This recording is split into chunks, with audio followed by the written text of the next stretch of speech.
Okay, so the situation is I have to go to my therapy session, and the interpretation is, what's the point? So the person's feeling hopeless, right? There's some glaring secondary yes. hopelessness. Yes. Yeah.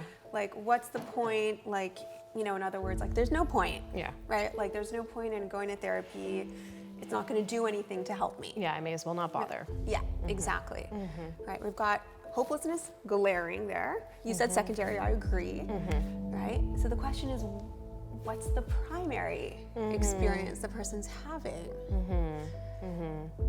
I have one in mind. I'm curious if you agree. I mean, there's a couple, I think, that could be, I think there's a couple possibilities here. Yeah. Right? This person could be feeling so much shame, and they feel like there's no way that I can change, right? That this is how I am. It's like so like intransigent in who I am. Yes. But they might no also one be. can help me. Like I'm beyond like repair in a way. Yeah. Yeah. Like I'm so bad that like there's no point in even trying. Yeah.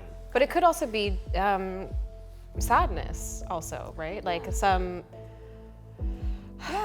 idea of a life that I wanted. There could be an idea of a life that I had for myself and I'm not attaining, and it just feels like I'm never going to have that. So there's actually like some sadness and a loss. That is so interesting. That's not even the one that I was thinking of off the bat. Then it must be fear. No, it's not. Oh, wow.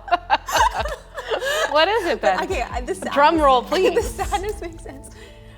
Powerlessness. Is what I was thinking off the bat. But the thing is, yours makes so much sense as well, right? Like I really do like the primary sadness, like that. Like things are just not what I want. Like there's a loss. Like I'm disappointed in my life. And so what's the like? It's almost like that hopelessness comes secondary to the sadness. The first thing that came up for me was this powerlessness, this idea that I can't do anything to change my circumstance. Like I can't. Like I'm not able to. It's not in my power. Yeah. Kind of like throw your hands up. Yeah, absolutely. If like the situation that you're dealing with that's maybe causing you to go to therapy is something that you can't change, that could leave you feeling quite powerless. Absolutely. Yeah. Right. And you know, we don't often talk about this, like, you know, maybe there's something like kind of 3 layers, right? Right.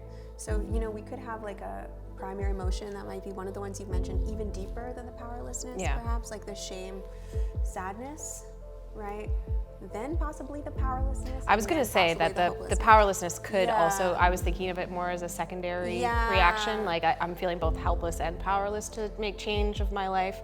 And it's like, what is going on there? Like what's the needing to change? Is it change about self? Is it change about my circumstances? Is it, you know, this loss of the life that I was going to, or wanted for myself? Yes. So it's hard to know, you know, in the information that we have, these are possibilities, I think, that we're talking through. Of course, right? I always like to think, to help me kind of figure out the primary, secondary, I think about, well, you know, because in therapy, ideally, you want to get to the primary and work there, right? Doesn't mean we don't work in the secondary often. Sometimes it's pretty overwhelming, the secondary, we have to stay there before we can get to the primary, but we want to get to the primary. Yeah. And like, something I really do want to get to with this person is this idea that they kind of have no control over their emotional circumstances, right? Like there's a deeper feeling to that. Like it feels quite valuable to stay on that a little bit. Even more valuable to stay at the sadness and the loss for what they've experienced, for what they're going through as well. So, Yeah, maybe grieve some of that. Yeah. If you're interested in understanding more about your emotions and pursuing emotional fitness, follow eFit Institute.